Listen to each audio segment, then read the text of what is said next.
Welcome. I'm Miss Carla. I'm at the Fox Point Library. I am sorry, I forgot to schedule this live, so there wasn't a warning last night, saying that I was going to be on. So hopefully, if you were hoping to catch this live, you knew it was coming because of the calendar and my mentioning it last Wednesday. And if you didn't catch it live, then you can always watch it later on the Tunnel of Bones Read-Aloud playlist. Okay. So I am currently at the Fox Point Library, and right now I'm alone. Miss Julie and Miss Donna will be in shortly, but I'm not wearing my mask right now because I'm alone and because Miss Julie and Miss Donna, when they come in, are going to give me plenty of space while I do this read aloud. And then when we open at 10 o'clock for patrons to come in, I'll have my mask back on by then.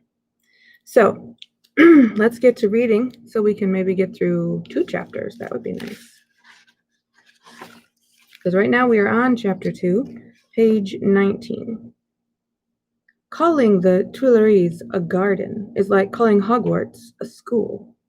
It's technically correct, but the word really doesn't do either one justice. Twilight is quickly giving way to night as we enter the park. The sandy path is as wide as a road, flanked by rows of trees that arch overhead, blotting out what's left of the sunset. More paths branch off, framing wide green lawns, trimmed here and there with roses. I feel like I've stepped into Alice in Wonderland. I always thought that book was a little scary, and so is the garden. Maybe it's because everything is spookier at night. It's why people are afraid of the dark. What you can't see is always scarier than what you can. Your eyes play tricks on you, filling in the shadows, making up shapes. But night isn't the only thing that makes the garden creepy. With every step, the veil gets a little heavier, the murmur of ghosts a little louder. Maybe Paris is more haunted than I thought. Mom loops her arm through Dad's. What a magnificent place, she muses, leaning her head against her shoulder. The Tuileries have quite a history, says Dad, putting on his teacher voice. They were created in the 16th century as royal gardens for the palace. At the far end of the Tuileries, beyond a section of roses that would rival the Queen of Hearts, is the largest building I've ever seen. It's as wide as the Jardin itself and shaped like a U, arms wrapping the end of the park in a giant stone hug. What is that? I ask. That would be the palace, explains Dad, or the latest version of it. The original burned down in 1871.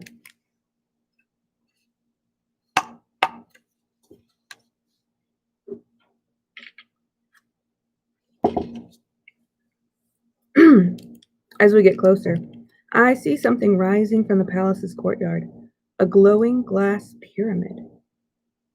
Dad explains that these days the palace houses a museum called the Louvre. I frown at the pyramid. It doesn't seem big enough to be a museum. Dad laughs. That's because the museum is beneath it, he says, and around it. The pyramid is only the entrance. A reminder, says Mom, that there's always more than meets the eye. She's cut off by a scream. It pierces the air, and Jacob and I both jump. The sound is high and faint, and for a moment I think it's coming through the veil. But then I realize the shouts are sounds of happiness. We walk past another wall of trees and find a carnival, complete with Ferris wheels, small roller coasters, tented games, and food stalls. My heart flutters at the sight of it all, and I'm already moving toward the colorful rides when a breeze blows through, carrying the scents of sugar and pastry dough. I stop short and turn, searching for the source of the heavenly smell, and see a stall advertising crepes. What's a crepe? I ask, sounding out the word. Dad chuckles. It's pronounced crepe, he explains, and it's like a thin pancake covered in butter and sugar or chocolate or fruit and folded into a cone. Sounds intriguing, I say. Sounds amazing, says Jacob. Mom produces a few silver and gold coins. It would be a travesty to come to France without trying one, she says, as we join the back of the line. When we reach the counter, I watch as a man spreads batter paper thin over the surface of a skillet. He asks a question in French and stares at me, waiting for an answer. Chocolat, answers Dad, and I don't have to know French to understand that. The man flips the crepe and spreads a ladleful of chocolate over the entire surface before folding the delicate pancake in half and then in quarters and sliding it into a paper cone. Dad pays and Mom takes the crepe. We head for the white tables and chairs scattered along the path and sit, bathed in carnival lights. Here, dear daughter, says Mom, offering me the crepe. Educate yourself. I take a bite, and my mouth fills with the hot, sweet pancake, the rich chocolate spread. It is simple and wonderful. As we sit passing the crepe back and forth, Dad stealing giant bites, and Mom wiping a smudge of chocolate from her nose, and Jacob watching the turn of the Ferris wheel with his wide blue eyes, I almost forget why we're here. I snap a photo of my parents, the carnival at their backs, and imagine that we're just a family on vacation. But then I feel the tap on my shoulder, the press of the veil against my back, and my attention drifts toward the shadowy part of the park. It calls to me. I used to think it was just curiosity that drew me toward the in-between, but now I know it's something else. Purpose. Jacob's eyes flit toward me. No, he says, even as I get to my feet. Everything okay? Asks Mom. Yeah, I say. I need to use the bathroom. No, you don't, whispers Jacob. I saw one just past the food stalls, says Mom, pointing. Cassidy, whines Jacob. I'll be right back, I tell my parents. I'm already moving away when Dad calls out, warning me not to wander off. I won't, I call back. Dad shoots me a stern look. I'm still winning back their trust after the whole getting trapped in the veil by a ghost and having to fight to steal my life back by hiding in an open grave thing. Or, as my parents think of it, the afternoon I disappeared without permission and was found several hours later after breaking into a graveyard. Potato, potato. I slip past the stalls and veer right, off the main path. Where are we going? Demands Jacob. To see if Jean the Skinner's still here. You've got to be joking. But I'm not. I check my back pocket for my mirror pendant. It was a parting gift from Lara. She would be furious at me for keeping the pendant in my pocket instead of around my neck. She says people like us aren't only hunters. We're beacons for specters and spirits. Mirrors work on all ghosts, including Jacob, which is why I don't wear the pendant. Lara would probably say that's why I should. Needless to say, she doesn't approve of Jacob. Lara doesn't approve of anything, he quips. They don't get along. Call it a difference of opinion. Her opinion, he snaps, is that I don't belong here. Well, technically you don't, I whisper, wrapping the necklace around my wrist. Now let's go find Jean. Jacob scowls, the air around him rippling ever so slightly with his displeasure. We were having such a nice night. Come on, I say, closing my fingers over the mirror charm. Aren't you curious? Actually, no, he says, crossing his arms as I reach for the veil. I'm really not. I'm perfectly content to never find out if... I don't hear the rest. I pull the curtain aside and step through, and the world around me vanishes. The carnival lights, the crowds, the sounds and smells of the summer night, gone. For a second I'm falling, plunging down into icy water, the shock of cold in my lungs, and then I'm back on my feet. I've never gotten used to that part. I don't think I ever will. I straighten and let out a shaky breath as the world settles around me again, stranger, paler. This is the veil, the in-between. It's dark and quiet, full night. No carnival, no crowds, and thanks to the deep shadows and the tendrils of fog rolling across the lawns, I can barely see.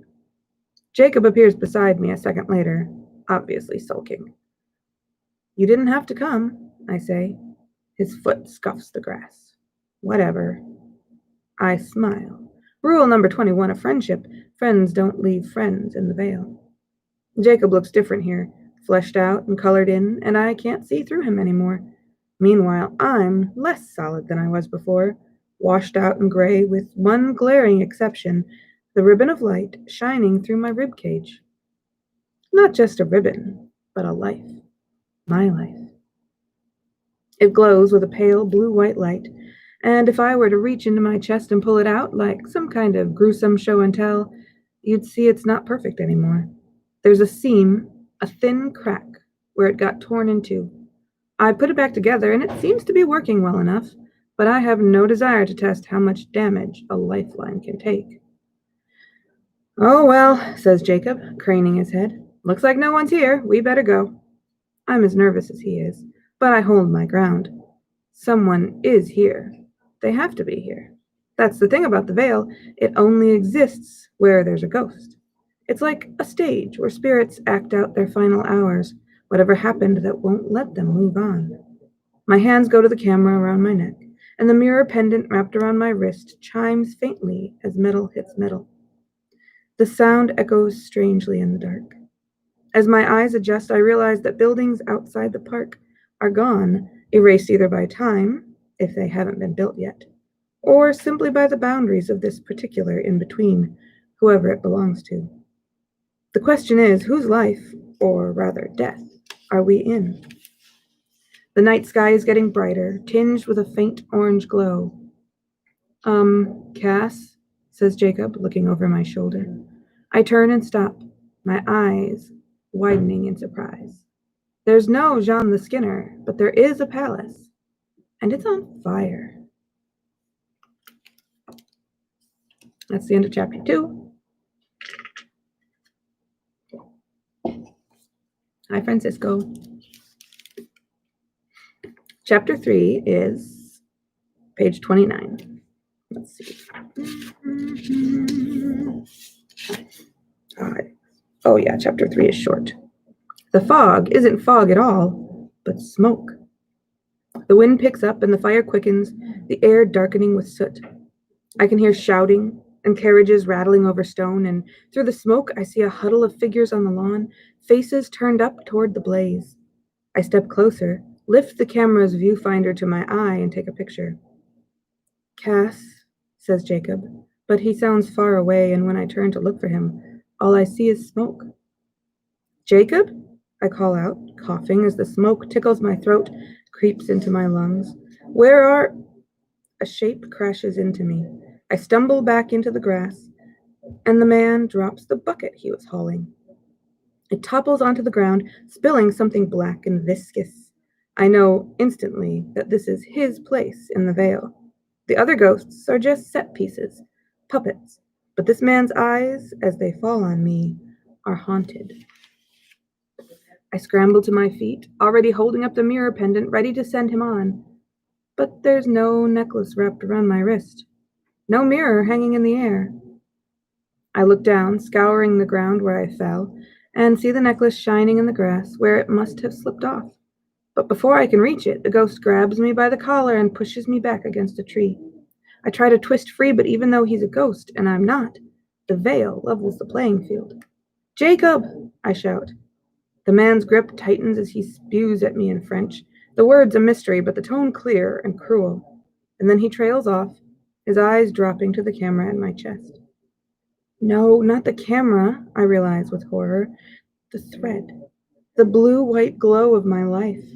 He grabs for it, and I squirm, desperate to get away from the reaching fingers. "Hey!" shouts a familiar voice, and the ghost looks sideways just as Jacob swings the bucket at his head. The man staggers, black tar dripping down his face, and I gasp, dropping to the ground. The instant I'm free, I lunge for the fallen necklace as the ghost takes one half-blinded step toward me.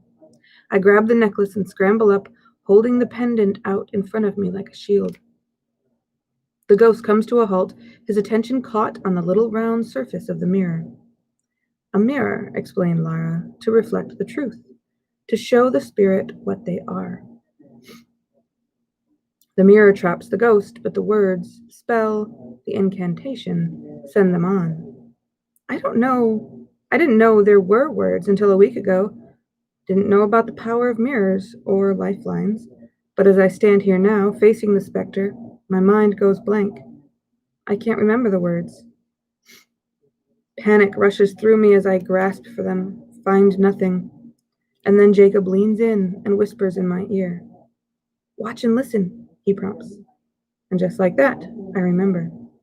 I swallow, finding my voice.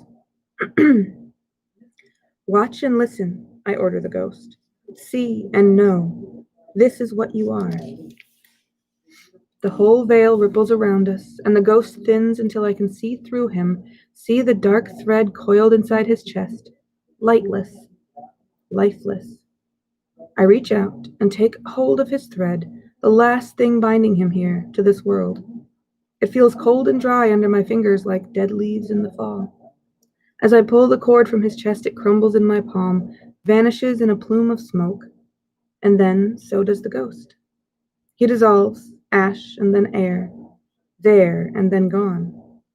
Jacob shudders a little in discomfort, but for me it's like coming up for air. In those seconds, right after the ghost moves on, I feel right. What you feel, said Lara, is called a purpose. The palace continues to burn, and I sway on my feet, dizzy, the effect of the veil catching up with me. A warning that I've stayed too long. Come on. Jacob takes my hand and pulls me back through the veil. I shiver as the curtain brushes my skin. For an instant, the cold floods my lungs again, the water pulling me down, and then we're back on solid ground. The park is bright and loud, filled with carnival lights and tourists and evening warmth.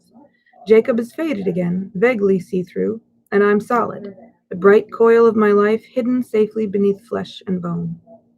Thanks, I say, shaking off the chill. We're a team, says Jacob, holding up his hand. Ghost 5. He makes a smacking sound as I bring my palm against his. But this time, I swear I feel a faint pressure, like steam, before my hand goes through. I look at Jacob's face, wondering if he feels it too, but he's already turning away.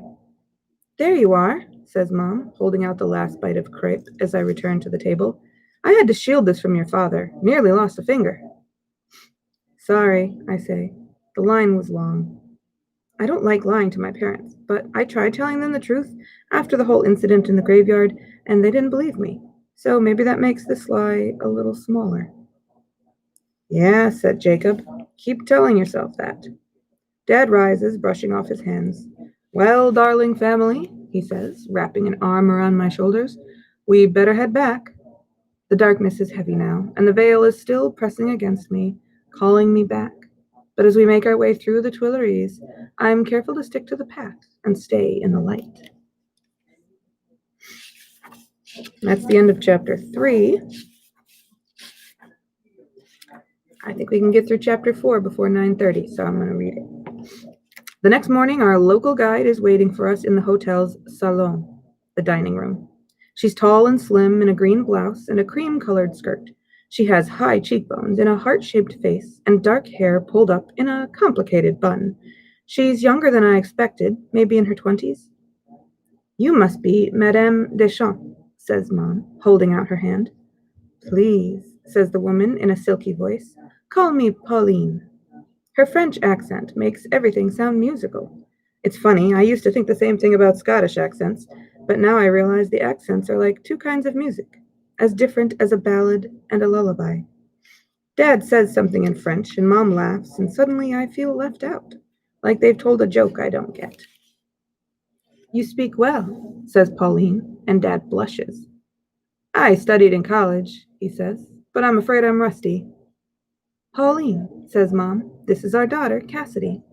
Jacob sticks his hands in his pockets and mumbles, Don't bother introducing me. Enchantée, says Pauline, turning toward me. Her gaze is steady, searching. Parlez-vous français? It's my turn to blush now. No, sorry, just English. I did take Italian in school last year, but I was really, really bad at it. And I don't think being able to ask where the library is in another language will help me here. The only French I've managed to pick up is s'il vous plaît, which means please, and merci, which means thank you. A server drifts over and Pauline exchanges a few words in rapid French before urging us to sit. We're so grateful to have you as our guide, says Dad. Yes, Pauline says slowly. It should be interesting. She smooths her blouse as if brushing away crumbs. Tell me, says Mom, do you believe in ghosts? Pauline's expression goes stiff. No, she says, the word quick and crisp, like slamming a door on something you don't want to see. I'm sorry, that was rude. I will explain. I am an emissary, here on behalf of the French Ministry of Culture. I spend most of my time with dignitaries and documentarians. This is not an ordinary assignment for me, but I am Parisian. I have lived here all my life. I will take you where you wish to go. I will help in any way I can, but I cannot say I believe. That's fine, says Dad. I'm here for the history. My wife is the believer. Pauline looks at me. And you, Cassidy? She asks. Do you believe? Jacob arches a brow in my direction. Yes, do tell me, he says. What is your stance on ghosts? I smile and nod at Pauline. It's hard to believe in ghosts until you see one, and then it's hard not to. A small crinkle appears right between Pauline's perfect eyebrows. Perhaps. The server returns with 3 of the smallest cups I've ever seen. Seriously, they look like they're from the tea party set I had when I was 5, full of dark coffee. And for the mademoiselle, he says, handing me a mug of hot chocolate dusted with cocoa. He also sets down a basketful of pastries. I recognize the crescent shape of a croissant, but the spiral and the rectangle are a mystery. I reach for the rectangle and bite into it, only to discover that the center is filled with chocolate. Paris has just gone up a notch in my book. Pain au chocolat, explains Mom as I take another bite. Between the hot cocoa, which is rich and thick, and the pastry, I can feel my pupils dilating. Back home, I'm not even allowed to eat sugar cereal. Jacob sighs. I miss sugar. More for me. Buttery flakes rain down on the table as I take another bite. Pauline's gaze flicks up toward the salon entrance, and her expression warms. Ah, the crew has arrived. Anton, she says, rising to her feet. Annette. They turn out to be a pair of siblings. They have the same brown hair, pointed chins, and gray-blue eyes. But otherwise, they look like shadows at different times of day. Anton is as tall and thin as a skeleton, while Annette is short and square. Pauline kisses each of them twice, once on each cheek, then turns to my parents. If you are ready, we should leave. We will start with the catacombs. Yes, says Mom, brushing sugar from her lap. The ghosts of Paris await. What's a catacomb? I ask, as we step outside. It's a kind of a graveyard, says Dad. Like Greyfriars? I ask, thinking of the hilly cemetery nestled in the heart of Edinburgh. Not exactly, he says. It's, don't ruin the surprise, says Mom, which makes me intensely nervous. Mom's idea of a surprise has always been less happy birthday and more, look at this vaguely nightmarish thing I found in the backyard. Just wait, Cass, she says. The Paris Catacombs are one of the most famous places in the world. At least she didn't say most haunted, muses Jacob, right before Mom adds, and definitely one of the most haunted. Jacob sighs. Of course. We take the metro across the city and get off at a stop called Denfert Rochereau. Outside, I notice a placard on a building stone wall that says 14E, the number of the neighborhood we're in. As we walk, I keep my eyes peeled for a graveyard, but all I see are normal buildings. And yet I know we're getting closer because I can feel the tap, tap, tap of ghosts getting louder with every step. The veil ripples around me, and the beat shifts from my chest to my feet, a heavy bass drumming through the street. Haunted places don't just call to me, they drag me in like a fish on a line. There's no hook, only a thread, wisp thin but strong as wire, connecting me to the other side. My parents, Pauline, and the crew come to an abrupt stop in front of a small green hut. It's plain and inconspicuous, more like a newspaper stand than a place for the dead. In fact, it doesn't look large enough to hold more than 1 or 2 coffins. At first, I think we must be in the wrong place. But then I see the copper plaque nailed to the painted wood. Entrée des Catacombs. Huh, I say. I thought the catacombs would be bigger. Oh, they are, says Dad, pulling out one of his guidebooks. He shows me a map of Paris and then turns the page in front of it. A filmy sheet of paper settles over the map, its translucent surface traced with red lines. Slowly, I realize what I'm looking at. I also realize why I felt so weird as we walked. The catacombs aren't in this little green hut. They're under our feet. And judging by the map in Dad's hand, they're under a lot of people's feet. The catacombs are a coil of tunnels twisting back and forth on themselves beneath the city. We approach the door, but a sign on the wall announces that the catacombs are closed. "Oh, too bad," says Jacob. "We'll just have to come back another time." He trails off as a man in a security uniform appears, unlocking the entrance to the little green shack and ushering us through. Inside, there's a pair of turnstiles like the beginning of a roller coaster ride. We pass through and find ourselves at the top of a spiral staircase wide enough for only one person at a time. It plunges down out of sight. The tunnels below seem to exhale, sending up a draft of cool, stale air along with a wave of anger and fear and restless loss. "Nope," says Jacob, shaking his head. "This is a bad place, and we can both feel it." I hesitate as the veil tightens its grip, calling me down even as something deep in my bones tells me to stay put, or even better, to run. Mom looks back over her shoulder. "Cass, you okay?" "Just tell them you're too scared," says Jacob. But I'm not, I think. I am scared, but there's a difference between being scared to do something and being too scared to do it. Plus, I think, clutching my camera, I have a job to do. And I don't even mean ghost hunting. My parents asked for my help. I don't want to let them down. And so I propel myself forward and take the first step. "Everything about this is terrible," says Jacob, as we descend down, down, down into the tunnels under Paris. That's the end of chapter 4. So on Wednesday, we'll be on chapter 5, which is page 43. And now I have to put my mask on because patrons are about to come into the building. Thank you for joining me. I will see you on Wednesday at 9:30, and we'll continue reading Tunnel of Bones. Goodbye. I'm smiling at you.